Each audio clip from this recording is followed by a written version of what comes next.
Okay, welcome back to another episode of Coding a Plaintext DAW, Digital Audio Workstation. Let's start with where we left off. We had a working command line interface and some fancy ideas, not much else. So we can talk about research and potential new design for the configuration file, an idea that I had real quick, and some actual actions to take in the code base. So let's start with the research. I didn't know much about sound fonts and how they work, or MIDI instruments, and so I was looking around about that. I couldn't find any other alternatives to sound fonts that were similar, which, a bunch of samples, high quality samples of a musical instrument bundled into one file. That's basically my understanding of sound fonts, right? So I wanted something like that. I found SF2 Loader, which is a Python package that lets you load sound fonts. Seems to be coupled somehow with the MusicPy package, which I know nothing about, but it takes a lot of the complicated work out of dealing with sound fonts. Notice dealing with sound fonts is complicated, right? That's something that I found out. All right, so next we have MuseScore, which is the open source sheet music application out there. It has SoundFont 2 support. It also has SoundFont 3 support, which I think that they were the champions for and might have even created themselves. I'm not sure. Read a little bit about that. So I was thinking maybe just extract samples from sound fonts somehow and use them that way, kind of edging away from sound fonts. I found the SoundFont 2 spec online. It's 87 pages. It's a PDF from 1998, so it's pretty old. Some design type thoughts. I did this yesterday at lunch. Uh, Instrument, is it a collection of samples? I think so, probably, right? Maybe eventually add zip support, but I'm thinking we should just skip SoundFont 2 altogether because it's complicated and it has a lot more than I need. I want to start from the absolute simplest possible starting place. So basically, we're going to have to create our own instruments and find a way of managing the samples ourselves, or at least that's the way I think we should go with this. So how would we superimpose two audio files? How do we layer audio? How do we have a multi-track output from multiple single-track inputs? Because that's the basics of what we're doing here, right? If we can't do that, we can't do much else. This Stack Overflow answer, it has a lot of good stuff in there.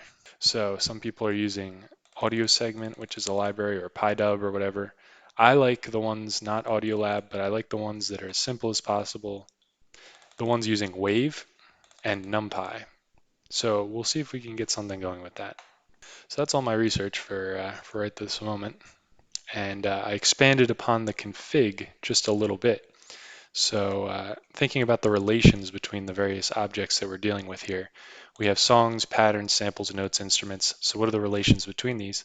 The idea is, I think a song has many patterns and it also has many samples, right? So patterns are basically MIDI bits of music that are, digital music, whereas samples can be anything, but they're just raw audio placed at various spots throughout the song. So the song can be composed of those two basic elements, right? And sample, it doesn't get much simpler than that. That's just raw audio.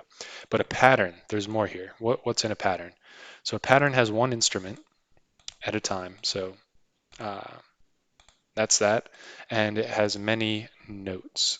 So a pattern is just a collection of notes for a specific instrument. Now, what's an instrument? An instrument's just mapping notes to samples. So an instrument has many samples. So what does this look like if we put it into YAML? Something like this. The pattern that we have here is basically just an A note for a quarter note and then a B note for a half note. That's what I was going for here. But we'll get to that in 1 second. I just messed it up though. So you have the song. It has a WAV file output. I added a BPM and a sample rate because I think we'll need that. It has a list of samples and a list of patterns. So the list of samples contains the path to the sample and what measure or beat, I guess it starts on. I don't know. Or maybe sample eventually. And then patterns has the name of the pattern, what start measure, or however start would be measured, I don't know. And then the number of repeats, nothing changed here. So the song, that's the song.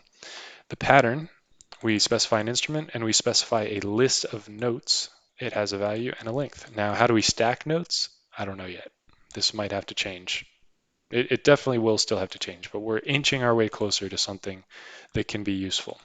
And then the instrument is filled out now too. So we have a dictionary of samples, and you look up the sample by key, and the key is the note name. So in this case, I don't know how we'll extend this to multiple octaves yet, but for now, A just gives a path to a wave file, and so does B. So that's all. I'll put this back here. This is ABC, Music ABC. It's a plugin for Obsidian. Okay, there's our data model to some extent. I had a future idea where you could track a performance and auto increment takes of that performance, and then you could switch between them. So it'll take care of if you just keep hitting record for a new sample on a new track or whatever. It could have a mode that's tailored towards doing multiple takes of a particular instrument track, if you're playing bass, if you're playing drums, whatever. So what are our actual actions looking like? All that talking, how do we act on this, right? I think, first of all, I want to add what I'm using right now in Obsidian to the docs folder in the repo and make the docs folder in the repository an Obsidian Vault so that you can open this up too on your computer and see exactly what I'm seeing here. And all these notes are captured somewhere. Also, I would like to paste in the new config up here so we can start working with it in the code. So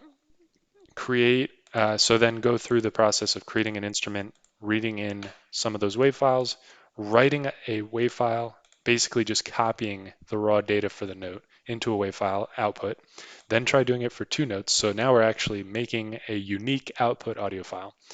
Then try rendering the config with timing. So actually have the half note and the quarter note as specified above. And for some reason I wrote add timing again. These are a little fuzzy. It's going to get really complicated, I think, towards the end here, but we have to just keep stepping forward one little teensy bit at a time. So with that said, let's jump into a little bit of coding.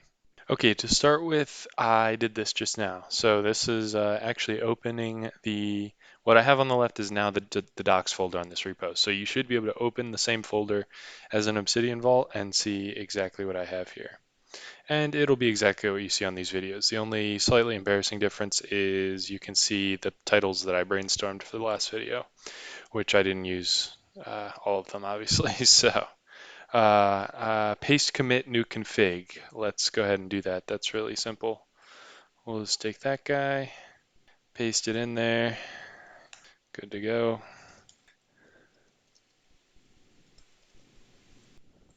Okay, and now what's next? Find a free piano wave of a note. I will work on that now. I'll be right back. Okay, let's talk. So I did a little research, and there's a tiny piano thing that I found online here at some website. Let me open it up. Musicalartifacts.com. We have a tiny piano OGG version. And it's supposed to be pretty small. It is small, 2.1 megabytes. So I downloaded it and I checked out the license to see if we're even allowed to do this. And as it turns out, it uses Creative Commons 4, and it would seem that it is allowed. So we're free to share and adapt. So I'm going to share it, but I'm also going to adapt it in 1 second. I can do that as long as I attribute it. No other restrictions. That's a very generous license. And what I did as a result, in README, I put attributions at the bottom. Maybe we'll have more, but I said piano samples are from here. Licensed under Creative Commons 4, linked to the license. So I'm not a lawyer. I'm not a rapper. I don't know how this stuff is supposed to work, but I think I followed the rules for the most part. Now, what do we have? Let's see. So in the folder here in my terminal, I have all these OGG files.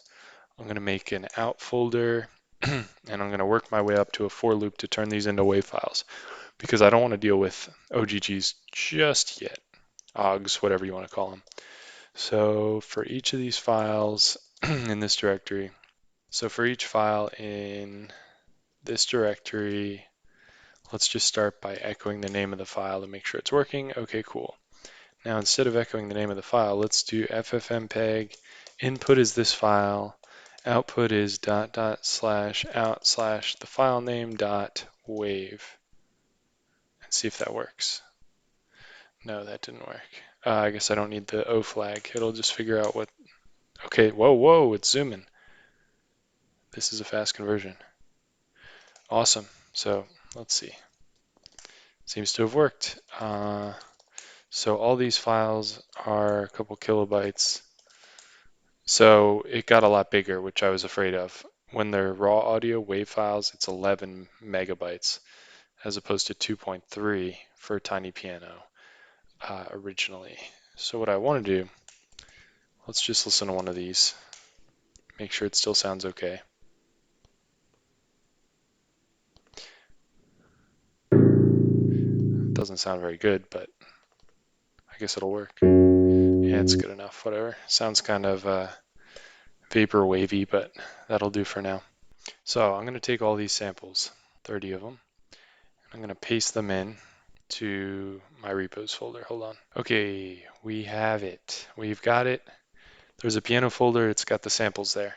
Now, how do we add that to Git LFS? Okay, now let's add these files. Since they're binary files rather than source code, we can add them to Git LFS. So I'll do Git LFS install. Okay, that took longer than it maybe should have for me, but got it. So we'll do Git LFS track test it. Actually, we'll just say Git LFS track everything dot wave. Git add git attributes. And okay, I think I'm just gonna commit this real quick, and we'll have some piano notes just committed to the test folder, which is fine. Okay, good. What's next? Read a note in the config from a WAV file. Okay. So what's the easiest way to do that? Let's see. First of all, let's point our configuration to the right place. So the instrument, samples, path, piano slash piano a0.ogg.wave, which I should have fixed that name, but whatever. B, piano no. Wait, whoa, what happened to all the piano notes? I only have 3 notes, 4 notes. All right, that's really a problem, but let's just work with what we have, I guess, for now. I made a problem for myself here. I shouldn't have done this so quickly, but let's stick with 2 notes for now. So these should be correct. Write a single note config or not. All right, so read a note in config from WAV file. All right, let's see if we can do that. Okay, so we're here, right? And we run Plaintext DAW, and we messed up our config. It doesn't load. So what's going on? It doesn't like, oh, I need to indent these by 1 more. Perfect. Okay, so now we can dive into this config file and figure out, we never exploded the config. So how do we want to do this? What's the cleanest way? I think we might need some classes at this point, some data classes. So let's define. Okay, so I actually lost the audio for this part somehow. I was talking this whole time, but I lost it. So instead I'm going to talk over it again, but it's on 2x speed now, which might be an advantage. So right now I'm just talking about, hopefully I'll be able to skip a lot of stuff. But basically you can see I defined everything in the config file on the right as a data class on the left. And what's going to happen is I'm going to have to modify the config a bit by nesting things, because when things aren't nested, it's a lot harder to process it to begin with. Along the bottom there, you can see that I printed out the song, and at first I thought that it had actually processed the whole thing on its own, but it turns out that the type checking in Dataclasses does not actually do that type conversion automatically. So I was a little too optimistic. My jaw was on the floor at this part of the video because I was amazed that it had worked, but it hadn't worked. It had just loaded dictionaries in where it should have been the special types that I defined. So actually I might cut it right here and skip ahead a bit, or at least speed it up a bit, because I'm going to go through a lot of iterations of attempting to get this config to parse. So it might be more useful to just talk through it at the very end when it's complete. So I'll stop now. Wow, I'm really a mess here because I was even using the wrong microphone there, but I'm back, and hopefully this works out well.